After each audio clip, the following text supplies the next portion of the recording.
Good evening and welcome to this special edition of APTN National News. I'm Daryl Stranger. Tonight, a look back at Angel Moore's reporting on the East Coast lobster fishery. This issue flares up whenever First Nations harvesters try to exercise their treaty right to earn a moderate living. Last spring, members of Sipekne'katik First Nation surrounded a building at a wharf to defend their treaty rights. Here's the first of several stories Angel filed. Here in Saulnieville Wharf, about 30 Sipekne'katik community members and supporters have gathered to protect this building, Treaty Truck House 3. They are waiting for the Department of Fisheries and Oceans, who say the unauthorized building should be removed, and gave a Monday deadline that has now passed. Jolene Marr said the building's removal will not happen. We'll stay here and have treaty defenders here and treaty rights holders here from today onward, if that's what we need to do to make sure that the truck house stays here. The treaties state the Mi'kmaq can set up a building to barter, sell, and trade. Yesterday, grandmothers held ceremony and prayers for the safety of everyone. Grandmother Doreen Bernard had this to say. The governments will honor our treaty rights, honor the treaties, and of course not to remove the treaty truck house. It's a symbol of our sovereignty. It's a symbol of our self-determination and our rights as Indigenous people here in our own lands on unceded Mi'kmaq. Sipekne'katik community members say they are here to stay, and so is the truck house. They are prepared to chain themselves to the truck house. DFO did not say when they will remove the truck house, and they did not respond to APTN's request for a comment. Angel Moore, APTN National News, Saulnieville Wharf, Nova Scotia. Mi'kmaq were still being arrested in the following weeks for catching lobster, according to the Federal Department of Fisheries and Oceans, all this without licenses. Explain why I'm under arrest for fishing halvers. Do you have a license? In this video, taken by Jordan Chase, fisheries officers are about to arrest Mi'kmaq fishers for fishing without a license. Jordan Chase of Sipekne'katik First Nation and 4 other Mi'kmaq fishers were harvesting baby eels, known as elvers, a few nights ago, exercising their treaty right to fish when the officers showed up. You got the Supreme Court's telling us one thing, that it's okay to fish without a license, whether it's in season or not, and then you got DFO, which is a government department, saying that we're not allowed to fish. So it's very negligent and it's abusive, basically. Matt Cope of Millbrook First Nation harvested lobster last summer when the fisheries officers seized over 100 of Cope's lobster traps. Yesterday, Cope called the fishery office in Digby about his traps and found out he is charged for fishing during a closed season in a closed area and without a license, and he still does not have his traps back. So now, not only are they hindering me from pursuing a moderate livelihood, which has been affirmed in the Don Marshall case, but they're preventing me from fishing in general because they refuse to give my traps back. According to this appearance of notice Chase received, the alleged offense is unauthorized fishing. The gear and catch were seized, including Chase's truck. I'm a full-time fisherman, so this is how I support myself and my family as well. It's how I put food on the table, so them getting in the way of that is really upsetting to me for sure. The Department of Fisheries and Oceans did not respond to APTN's request to comment before deadline, but in a press release Thursday, they announced additional protections for inshore commercial fishermen on the East Coast. Meanwhile, Chase is to appear in Nova Scotia Provincial Court in September, and Cope is to appear in Digby Provincial Court in July. Angel Moore, APTN National News, Jabuktuk, known as Halifax. Then the Sipekne'katik First Nation relinquished its commercial fishing licenses to start their own treaty fishery without federal approval. I'm here in Sipekne'katik First Nation, where Chief Mike Sack announced the new treaty fishery plan. It will be a 5-month season and outside of the government-authorized commercial season. Sack said Canada does not have the authority to regulate. But for us, it's not about us fitting into the world that Canada or anybody else wants us to. As far as we're concerned, we're going to move forward with our own season as scheduled. The band intends to relinquish 9 commercial lobster licenses to the Department of Fisheries and will instead redistribute the traps to the treaty fishery. The big argument was that everyone said there wasn't room in that fishery for any more traps. So, we took it upon ourselves to make our own room. Conservation and research will be part of the fishery, led by Dalhousie professor Megan Bailey, who says that studies on seasonal fishing are biased because they only focus on commercial fishing. We tend to collect data in relation to the commercial fishery. We use fisheries-dependent data to learn about the stocks that we exploit.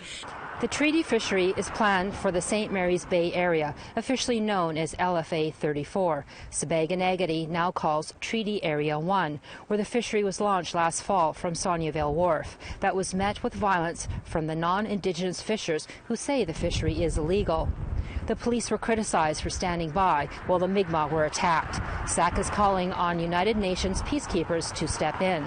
In my mind, our people are so mistreated. So if we say we're going to fish there in full force, there's going to be hundreds of DFO officers.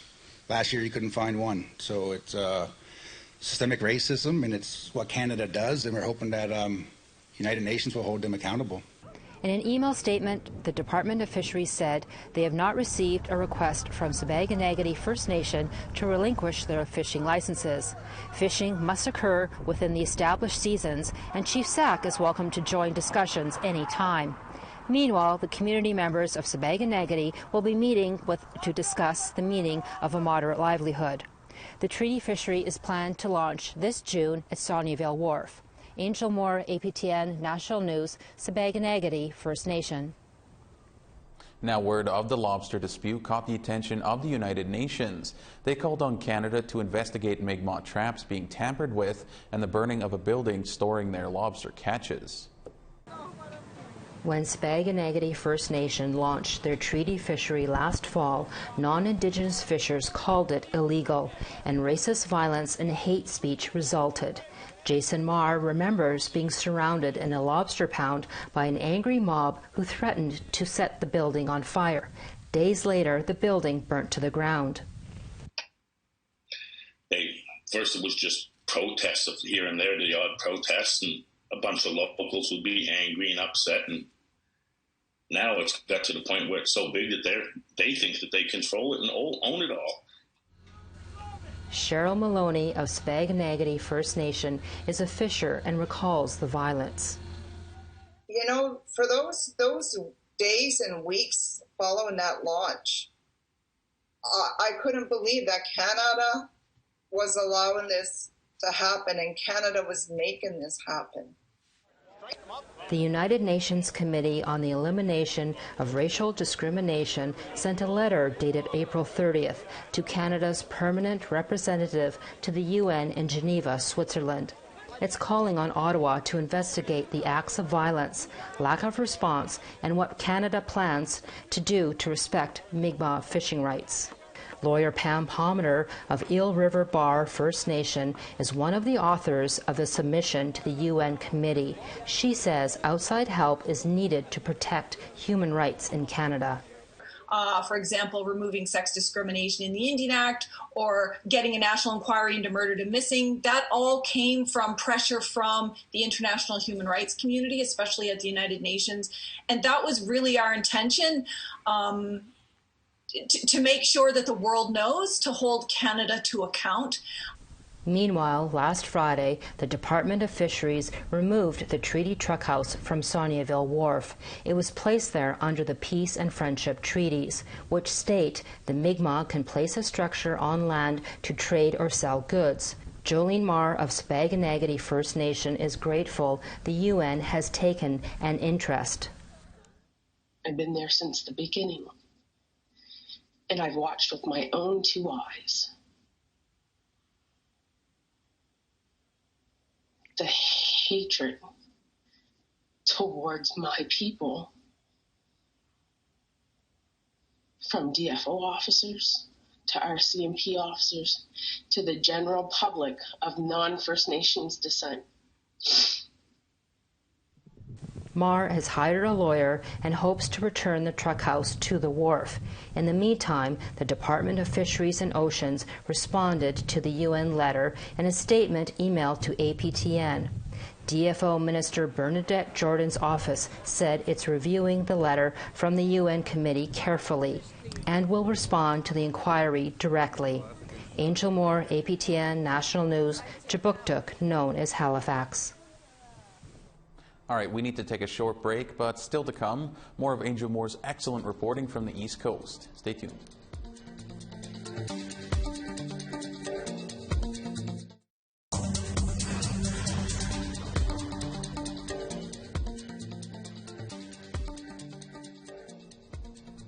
Welcome back. By the summertime, the Mi'kmaq were still harvesting lobster, following their own food and social fishery plan, but they are shadowed by large numbers of police and fisheries officers. Here again is Angel Moore.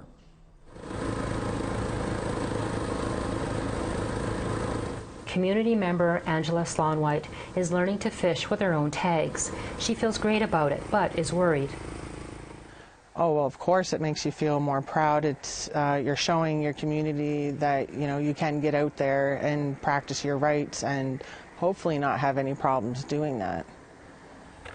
Shai Francis says officers are around the wharf every day. She spoke with a fisheries officer last month. When they told me they wanted to know when we were going out, I even asked them why, because you're going to handcuff us, you're going to charge us even before we get out in the water. Like, the Department of Fisheries and Oceans vessel was visible on St. Mary's Bay with lobster traps on board. Sipekne'katik lobster harvesters are fishing for food, social, and ceremony, and were worried those traps had been seized from a community member. Francis says there's been more RCMP and DFO present in the last few weeks.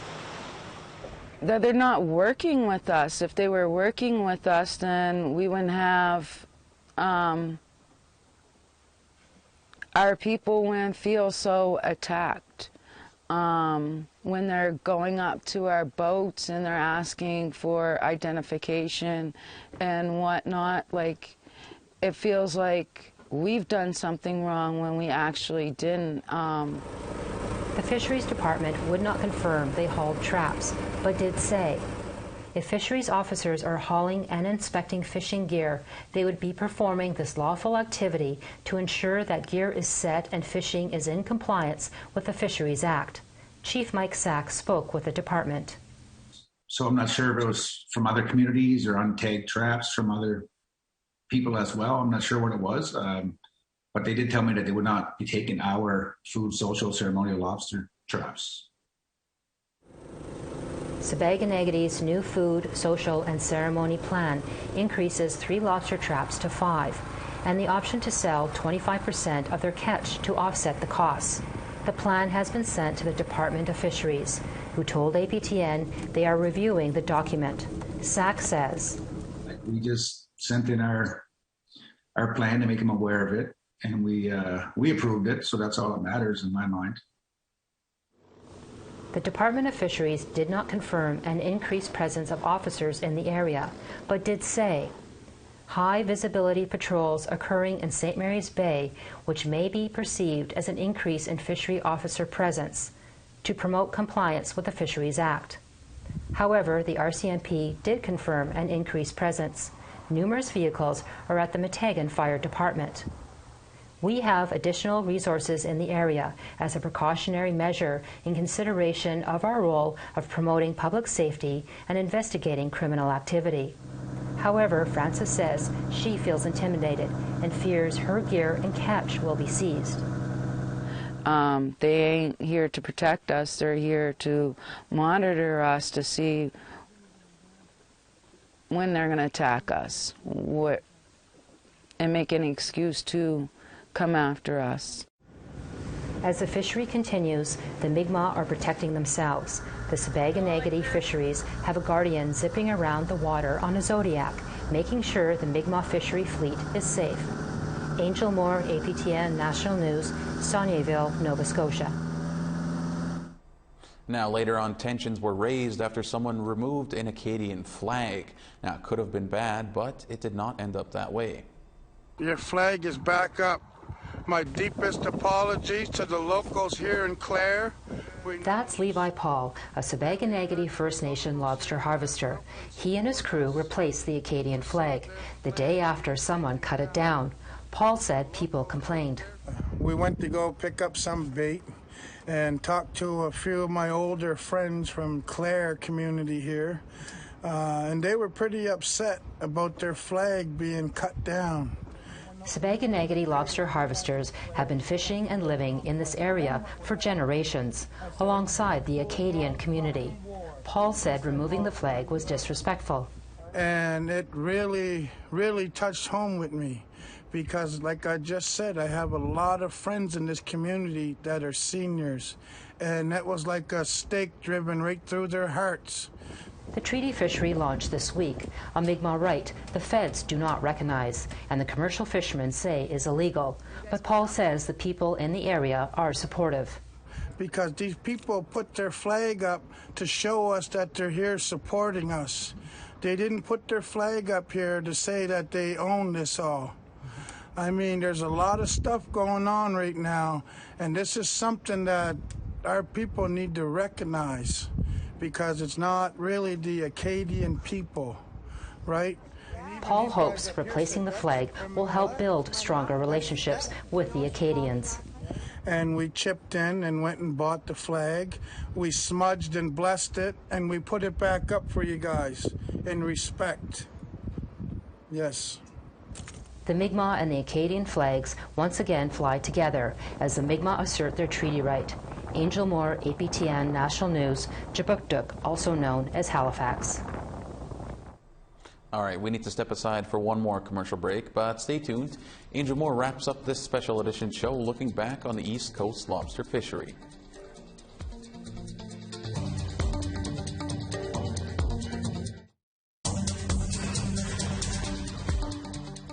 Welcome back. As fall weather approached, National Chief Roseanne Archibald came to town to give a speech in support of Mi'kmaq fishers. She boarded a Mi'kmaq lobster boat, and our reporter Angel Moore was on that same boat. Here's what happened. APTN was on a Sipekne'katik Mi'kmaq lobster boat, the Sadie C, when it was surrounded by fisheries officers on 6 Zodiacs and a large Coast Guard vessel. The traps were seized, but Marcel Marr, captain of the boat, says he will keep fishing. Someone's got to stand here and fight the fight, so it might as well be me if I want further generations or my children to participate in our Aboriginal fisheries. Marr and his crew had argued with the DFO officers earlier that day at Soniaville Wharf. Officers said the tags were not recognized by the DFO and the traps would be hauled. Marcel and his family still went fishing. Regardless of the situation, I decided to remove the tags and fish under a moderate livelihood for my Aboriginal treaty inherent right. This was the same day as the federal leaders' debate in Gatineau. AFN National Chief Roseanne Archibald was also on the wharf to voice her support for the Mi'kmaq fishers. Promoting peace by respecting First Nations sovereignty and jurisdiction. Respect and peace go hand in hand.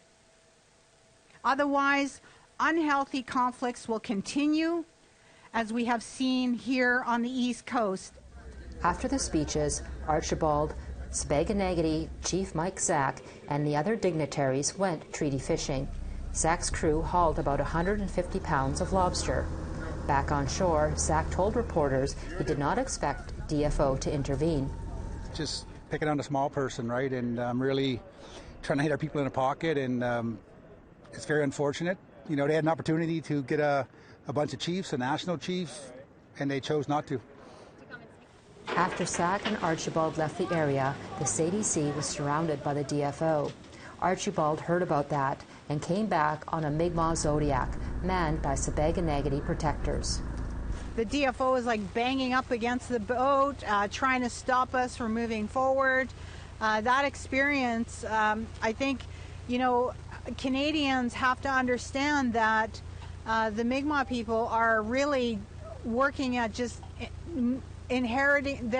asserting their rights, and this is what happens to them. It's absolutely not right, and it has to be corrected. Jolene Marr is the captain's sister. She and her family have been fishing for generations and fighting for treaty rights just as long. That was such an honor to have her come stand with us, my family and I, as we went and asserted our treaty rights, and for her to witness what our people go through on a daily basis here. Archibald says she will continue to call for the federal government to uphold treaty rights. Really upsetting to see their traps being taken from them. They have an inherent and treaty right to do the lobster traps, and the DFO is interfering with that. And there's a great injustice that's happening here right now against the Mi'kmaq people and their fishery. The Department of Fisheries say the Mi'kmaq must fish within the commercial season. The Mi'kmaq lobster harvesters say they will continue to treaty fish any season. Angel Moore, APTN National News, Chibuktuk, also known as Halifax. Now later on we heard reports of DFO agents punching holes in lobster tails to track them, but Mi'kmaq fishers say this so-called government pilot project is killing the lobster and making them unsafe for consumption. I'm here at Saulnieville Wharf, where Sipekne'katik First Nation fishers are harvesting lobster. Under their bands, food, social, and ceremonial fishery, also known as the FSC fishery, it's to feed their community. But some lobsters have holes punched in the flippers, a new pilot project by the DFO to track the lobster to make sure they are not illegally sold. Justin Johnson of Sipekne'katik says that's risking the health of community members. Some of the lobsters that they're punching out there, they're just so weak that they don't even make it back to our communities. They're dead when we bring them back. Lobster release toxins when they die and are not safe for human consumption. APTN News asked the Department of Fisheries for a response. In an email statement to APTN News, DFO said it is not aware of any evidence indicating the physical marking of lobster tails jeopardized the health of the lobster. If the lobster with the marking were to be found in the possession of a person or entity during a subsequent inspection without legal justification or for the purpose of sale, officers could investigate. Earlier today, 4 DFO officers were on the Mi'kmaq Wharf and spoke with a fisher. That person did not want to speak on camera, but he said the officers asked if the lobster had FSC tags. Johnson says that is harassment. I feel that it's crazy and unnecessary, really, because we're all fishing FSC here, and what they keep doing is coming and like harassing us, basically. They're harassing us out on the water and on the land, both. Sipekne'katik fishers are preparing to launch their commercial fishery tomorrow out of the Digby Wharf. Meanwhile, FSC fishery continues. Angel Moore, APTN National News, Saulnieville Wharf. All right, that's going to do it for this special edition of APTN National News, looking back on the East Coast lobster fishery. This issue is still ongoing and far from over, but it seems to have dissipated a bit here until the next season. I'm Daryl Stranger. Thank you for joining us. Have a great night.